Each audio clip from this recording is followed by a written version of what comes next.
எல்லாருக்கும் வணக்கம். மீண்டும் மெய்ப்பொருள் காண்க தளத்திற்கு எல்லாரையும் நான் வரவேற்கிறேங்க. இன்னைக்கு ஒரு சில முக்கியமான அப்டேட்ஸ்லாம் இருக்கு. அதெல்லாம் ஃபர்ஸ்ட் பார்ப்போம். அதை தொடர்ந்து question and ஆன்சர்ஸை பார்ப்போங்க.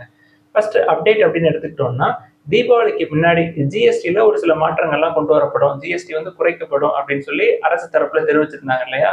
GST review committee என்ன சொல்லியிருக்காங்க, கார்ஸ், ஏர் கண்டிஷனர்ஸ், தென் டெய்லி யூசேஜ் ஐட்டம்ஸ் இதோடைய ஜிஎஸ்டி அதெல்லாம் வந்து குறையிறதுக்கான வாய்ப்பு இருக்கு. ஸோ அதோடைய விலைகள் குறையும் அப்படின்னு சொல்லி செய்திகள் வந்ததுனால இன்னைக்கு மார்க்கெட் ஒரு சந்தோஷத்துல பயங்கரமா மேலே ஏற்றிட்டாங்க.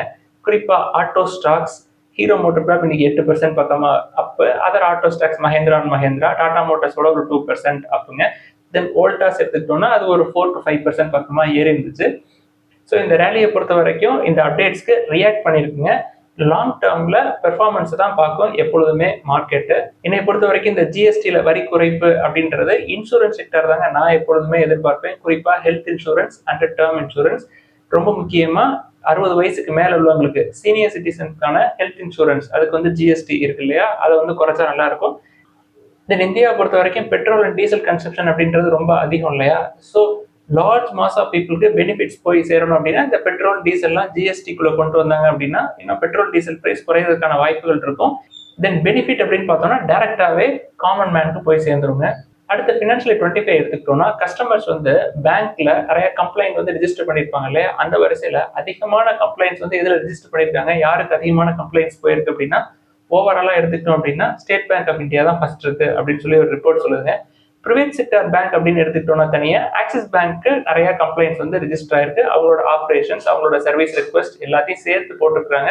நம்ம வந்து பப்ளிக் செக்டார் பேங்க் வேணும் அப்படின்னா ஸ்டேட் பேங்க் ஆஃப் இந்தியா நல்ல வேல்யூஷன் இருக்கிறப்ப பார்க்கலாம்னு சொன்னோம் இல்லையா? ஸோ ஸ்டேட் பேங்க் ஆஃப் இந்தியாவுக்கு நிலைமை இப்படிதான்.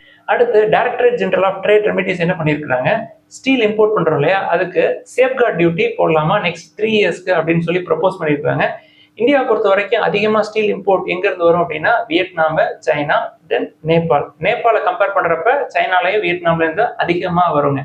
ஸோ நெக்ஸ்ட் 3 இயர்ஸ் அப்படின்னா ஃபர்ஸ்ட் இயருக்கு ஒரு 12% சேஃப்கார்ட் டியூட்டி, செகண்ட் இயருக்கு ஒரு 11.5%, தேர்ட் இயருக்கு ஒரு 11%. இதனால அதிகமாக இம்பாக்ட் யாருக்கு அப்படின்னா சைனாவுக்கும் வியட்நாமுக்கும் தான்.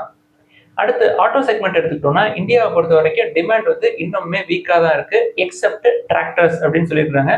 Q1 ஃபினான்ஷியல் 26 எடுத்துக்கிட்டோம்னா ஆட்டோ செக்டர்ல இயர் ஆன் இயர் டிக்ளைன் தாங்க ஆயிருக்கு. அதாவது டிராக்டர் சேல்ஸை எடுத்துட்டோம் அப்படின்னா மற்ற எல்லாத்தையும் கன்சிடர் பண்றப்ப 6% வந்து டிக்ளைன் ஆயிருக்கு. டூ வீலர் செக்மெண்ட்ஸ் எடுத்துக்கிட்டோம்னா ஒரு 8% இயர் ஆன் இயர் குறைஞ்சிருக்குங்க Q1 பொறுத்த வரைக்கும். டூ வீலர்ஸ் எடுத்துக்கிட்டோம்னா மோட்டர் சைக்கிள்ஸ், ஸ்கூட்டர்ஸ் இருக்கும் இல்லையா, இதுல மோட்டர் சைக்கிள்ஸ் வந்து 9% விழுந்திருக்கு, ஸ்கூட்டர்ஸோட சேல்ஸ் வந்து 5% இறங்கியிருக்கு.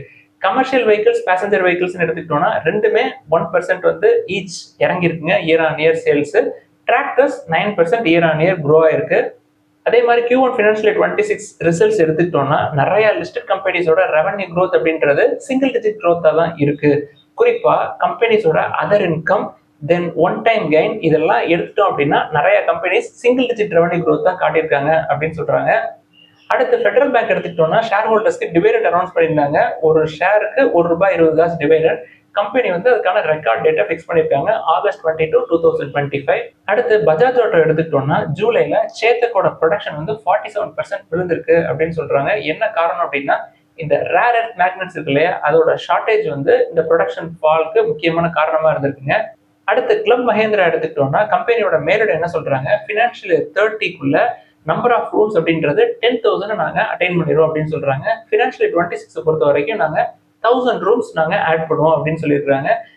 இப்போதைக்கு as of June 30, 2025 எடுத்துக்கிட்டோம்னா கிளப் மஹேந்திராவுடைய நம்பர் ஆஃப் கீஸ் கியூமுலேட்டிவ் பேசிஸ்ல பார்த்தோம்னா ஒரு 5794 கீஸ் இருக்குங்க.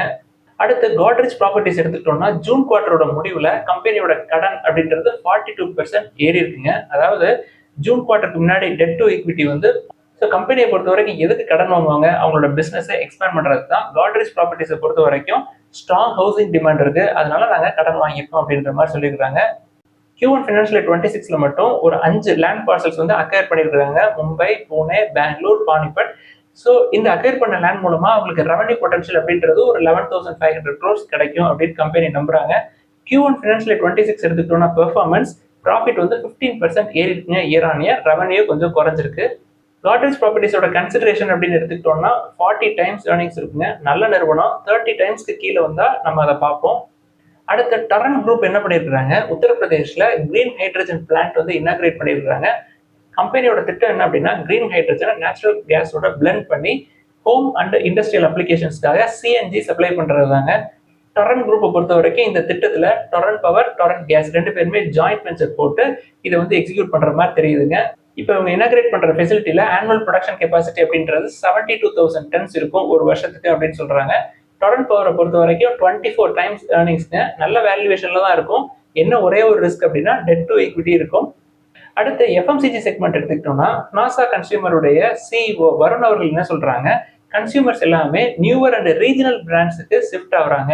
எக்ஸிஸ்டிங் அண்ட் லார்ஜ் பிளேயர்ஸ் இருப்பாங்க இல்லையா, அவங்களோட ப்ராடக்ட்ஸை ஸ்கிப் பண்ணிட்டு நியூவர் ப்ராடக்ட்ஸை ட்ரை பண்ணலாமா அப்படின்ற மைண்ட் செட் வந்து கன்சியூமருக்கு வந்திருக்கு.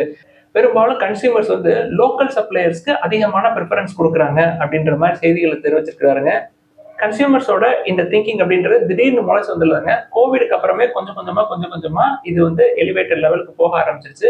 இப்ப என்னையே எடுத்துக்கங்களேன், நான் திருச்சியில இருந்த வரைக்குமே மங்கல்ல போய் நம்ம வீட்டுக்கு தேவையான பொருட்கள் வாங்குறோம் அப்படின்னா ப்ராடக்ட்ஸை பார்த்து அதுல திருச்சியில எதாவது மேட் பண்ணிருக்காங்க அப்படின்றத பார்த்து அதுக்கு நான் அதிகமான ப்ரிஃபரன்ஸ் கொடுப்பேங்க. இது திருச்சியில மட்டும் இல்லைங்க, இப்ப பட்டுக்கோட்டைக்கு வந்து ஒரு மாசத்துல இப்ப வெளியில கடைக்கு போய் என்னுடைய ஃபாதர் வந்து ரஸ்க் வாங்குறதுக்காக போயிருக்கிறாரு. பிரிட்டானியா ரஸ்க் வந்து கேட்டிருக்கிறாருங்க. அவங்கள்ட்ட அந்த ஷாப் ஓனர்ஸ் வந்து என்ன சொல்லியிருக்காங்க, மதுரையில இருந்து லோக்கல் சப்ளையர்ஸ் ஒன்று வருது, இது இன்னும் சூப்பரா இருக்கும் அப்படின்னு சொல்லி அவங்களே வந்து லோக்கல் ப்ராடக்ட்ஸ்க்கு அதிகமான இம்பார்ட்டன்ஸ் கொடுக்குறாங்க. ஷாப் ஓனர்ஸே லோக்கல் பிராண்டுக்கு அதிகமான இம்பார்ட்டன்ஸ் கொடுக்குறாங்க. மேபி அவங்களுக்கு அதுல அதிக மார்ஜின்ஸ் கிடைக்கிறதுக்கான வாய்ப்பு இருக்கு. மார்ஜின்ஸ் மட்டும் கிடைக்கும் அப்படின்றதுக்காக ஒரு தடவை அதை வித்துடலாங்க. தொடர்ந்து இது வருஷ கணக்கில் கண்டினியூ ஆகுது அப்படின்னா பெரிய பிளேயர்ஸை கம்பேர் பண்றப்ப ஸ்மால் லோக்கல் பிளேயர்ஸும் நல்ல குவாலிட்டியான ப்ராடக்ட்ஸ் கொடுக்குறாங்க அப்படின்றது தான் அர்த்தம். அடுத்து கொரியன் கம்பெனி சாம்சங் எடுத்துக்கிட்டோம்னா இந்தியாவில் லேப்டாப் ப்ரொடக்ஷன் வந்து ஸ்டார்ட் பண்ணியிருக்காங்க அவங்களோட நொய்டா ஃபெசிலிட்டியில. இது வரைக்கும் நொய்டா ஃபெசிலிட்டியில ஃபோன்ஸ், வியரபிள்ஸ், டேப்லெட்ஸ் இதெல்லாம் ரெடி பண்ணிட்டு இருக்காங்க. இனி வரக்கூடிய காலங்களில் நொய்டா ஃபெசிலிட்டியில லேப்டாப் ப்ரொடக்ஷனும் நடக்கும். இந்தியாவை எடுத்துக்கிட்டோம்னா சாம்சங்க்கு ப்ரொடக்ஷன் ஃபெசிலிட்டி அப்படின்றது 1996ல இருந்தே இருக்குங்க. அடுத்து அமெரிக்க டாலருக்கு நிகரான இந்திய ரூபாயோட மதிப்பு எடுத்துக்கிட்டோம்னா கொஞ்சம் சரிவில் இருந்து மீன் இருக்குங்க. 20 காசு மேலே ஏறி வந்திருக்கு. 87.41 இந்திய ரூபாயா இருந்துச்சு நான் கடைசியா பாக்குறப்போ. அடுத்து இந்திய சந்தை எடுத்துக்கிட்டோம்னா இன்னைக்கு மார்க்கெட் ஒரு 200 பாயிண்ட் பக்கமா மேலே ஏறி இருந்துச்சுங்க நான் காலைல பாக்குறப்ப. என்ன காரணம் அப்படின்றத ஃபர்ஸ்டே பார்த்தோம். இந்த ஜிஎஸ்டி ரிஃபார்ம்ஸ் வந்து காரணமா இருக்கும் அப்படின்னு சொன்னோம். அது வரணும், வந்து இம்ப்ளிமெண்ட் ஆகி அதோட எஃபெக்ட்லாம் தெரியறதுக்கே இன்னொரு ஒரு வருஷம் ஆயிருங்க. அதுக்குள்ள மார்க்கெட் தற்காலிகமா ஒரு சந்தோஷத்துல மேலே ஏறி இருக்கு. இது வந்து செல் ஆன் ரைஸ் மார்க்கெட்டா அப்படின்றது அடுத்தடுத்த நாள் பார்த்தா தெரியுங்க. நம்ம வந்து வழக்கம் போல ஏத்தி கொடுத்துருக்கிறோமா, எஃப்ஐஎஸ் வித்துட்டு வெளில போறாங்களா அப்படின்றத நம்ம நாளைக்கு பேசுவோம். அடுத்து இன்னைக்கு ஒரு சில கேள்விகளை மட்டும் பார்ப்போங்க. ஃபர்ஸ்ட் ஒரு நண்பர் வந்து இந்த ஸ்பந்தனா ஸ்பூர்த்தியுடைய ரைட்ஸ் இஷ்யூஸ் போட்டாங்கல்ல சார், அப்ப ஆர்ஏ ஷேர்ஸை வந்து நான் கன்சிடர் பண்ணிட்டேன். நான் வந்து ரைட்ஸ் இஷ்யூஸ் அப்ளை பண்ணல, அது இப்ப என்ன ஆகும், எனக்கு வந்து அமௌண்ட் திரும்ப கிடைக்குமா அப்படின்னு சொல்லி கேட்டிருக்காங்க. ஆர்ஏ ஷேர்ஸை பொறுத்த வரைக்கும் நம்ம அப்ளை பண்ணல ரைட்ஸ் இஷ்யூஸ் அப்படின்னா அது லேப்ஸ் ஆயிருங்க, அந்த பணம் நம்மளுக்கு வராது பெரும்பாலும்.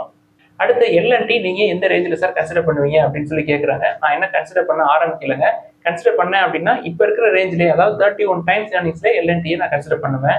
அடுத்து ஒரு நண்பர் வந்து டாக்டர் ரெட்டி என்கிட்ட ஒரு 1500 குவான்டிட்டிஸ்க்கு பக்கமா இருக்கு சார், ஆவரேஜ் ஷேர் பிரைஸ் வந்து ஒரு 1270s இருக்கு, நான் நெக்ஸ்ட் 2 இயர்ஸ்க்கு நம்பிக்கையா ஹோல்ட் பண்ணலாமா அப்படின்னு சொல்லி கேட்குறாருங்க. என்னுடைய அப்சர்வேஷன் என்ன அப்படின்னா ஃபினான்ஷியல் 27க்கு மேல டாக்டர் ரெட்டிக்கு நல்ல ரெவன்யூ க்ரோத் இருக்கும் அப்படின்னு நான் கேள்விப்பட்டேன். ஸோ இன்னும் ஒரு 2 or 3 இயர்ஸ்ல நல்ல ப்ராஃபிட் காட்டுவாங்க. மேபி நெக்ஸ்ட் 2 or 3 குவார்டர்ஸ் கொஞ்சம் குறைஞ்சாலும், அதாவது ரெவன்யூ க்ரோத் குறைஞ்சாலும் ஃபினான்ஷியல் 27க்கு மேல நல்ல பெர்ஃபார்மன்ஸ் காட்டுவாங்க நான் நம்புறேன். அடுத்து அசோக் லேலாண்ட் பத்தி ஒரு நண்பர் எழுதியிருக்கிறாருங்க. டெட் டு ஈக்விட்டி அதிகமா இருக்கே அப்படின்னு சொல்லி எழுதியிருக்காங்க. அசோக் லேலாண்டை பொறுத்த வரைக்கும் நல்ல ப்ரொமோட்டர் குரூப்ங்க, நல்ல ப்ராடக்ட்ஸ், உலகம் ஃபுல்லா அவங்க பிசினஸ் பண்ணிட்டு இருக்காங்க, நல்ல ஆர்டர் புக்கும் இருக்கு, நல்ல க்ரோத் ப்ராஸ்பெக்ட்ஸும் இருக்கு. கமர்ஷியல் வெஹிக்கிள்ஸை பொறுத்த வரைக்கும் இண்டஸ்இண்ட் பேங்கோட ப்ரொமோட்டர்ஸ் தான் அசோக் லேலாண்டுக்கும் ப்ரொமோட்டர்ஸ். அவங்க ஏற்கனவே ரொம்ப ஸ்ட்ராங்கான ஹேண்ட்ஸ், பணம் நிறைய இருக்கும், இன்டர்நேஷனல் லெவல்ல பிசினஸ் பண்றவங்க. சுவிட்சர்லாந்துல அவங்களுக்கு பேங்கே இருக்குங்க. So debt to equity Ashok லேலாண்டை பொறுத்த வரைக்கும் கன்சிடர் பண்ண தேவையில்லை அப்படின்றது என்னுடைய கருத்து. அடுத்து விஎஸ்டி இண்டஸ்ட்ரீஸ் பத்தி ஒரு நண்பர் கேட்டிருக்கிறாருங்க. 16 டைம்ஸ் ஏர்னிங்ஸ், ஸ்மால் கேப் தான், பட் விஎஸ்டி இண்டஸ்ட்ரீஸை கன்சிடர் பண்றதுக்கு லார்ஜ் கேப் ஐடிசிக்குள்ள போயிடுறது பெஸ்ட்டுங்க இப்போ இருக்க மார்க்கெட் சுச்சுவேஷனுக்கு. அடுத்து ஆயில் இந்தியா லிமிடெட் பத்தி ஒரு நண்பர் எழுதியிருக்கிறாருங்க. ஆயில் இந்தியாவா இருக்கட்டும், ஓஎன்ஜிசியா இருக்கட்டும், இல்ல other oil refinery and exploration கம்பெனிஸா இருக்கட்டும், நான் ஃபாசில் ஃபியூல் சைடு போறதில்லை அப்படின்றது ஒரு பக்கெட்டு. பெர்ஃபார்மன்ஸ் வைஸ் பார்த்தாலும் தொடர்ந்து year on year, quarter on quarter revenue fall, profit fall இருக்கு. ஃபியூச்சர் எப்படி இருக்கும் அப்படின்றது என்னால கணிக்க முடியல. அதனால நான் ஓவராலாவே அந்த செக்டரை விட்டுறது, எக்ஸப்ட் பெட்ரோனட் எல்என்ஜி. அடுத்த ஒரு நண்பர் என்ன கேட்கிறாரு, சார் நம்ம டாலர் ஏர்னிங்ஸ் இருக்கிற மாதிரி நம்ம நிறைய கன்சிடர் பண்ணிட்டு இருக்கோம். நெக்ஸ்ட் 20 இயர்ஸ்ல டாலர் வந்து டிப்ரிஷியேட் ஆகுது, அதாவது அமெரிக்காவோட பொருளாதாரம் ரொம்ப சிதைவு அடைகிற நிலைமைக்கு போயிடுச்சு அப்படின்னா நம்மளோட கன்சிடரேஷன்ஸ் எல்லாம் என்ன சார் ஆகும் அப்படின்னு சொல்லி கேட்டிருக்கிறாருங்க. இன்னைக்கு இருக்கிற சுச்சுவேஷனை சொல்லிடுறேங்க. ஐடி செக்டரா இருக்கட்டும் இல்லை ஃபார்மா செக்டரா இருக்கட்டும், யுனைடெட் ஸ்டேட்ஸ் ஆஃப் அமெரிக்காவை தவிர வேற எந்தெந்த இடத்துல எல்லாம் ஆப்பர்ச்சுனிட்டிஸ் இருக்கு அப்படின்னு சொல்லி பயங்கரமா தேட ஆரம்பிச்சிட்டாங்க. நெக்ஸ்ட் 20 இயர்ஸ்ல ஐடியோ ஃபார்மாவோ அவங்களோட பிசினஸ் அப்படின்றது அக்ராஸ் த வேர்ல்டு இருக்கும். யூஎஸ்ஐ நம்பியே இருக்காது. ஸோ அதை பத்தி நம்ம கவலைப்பட தேவையில்லை அப்படின்றது என்னுடைய கருத்து.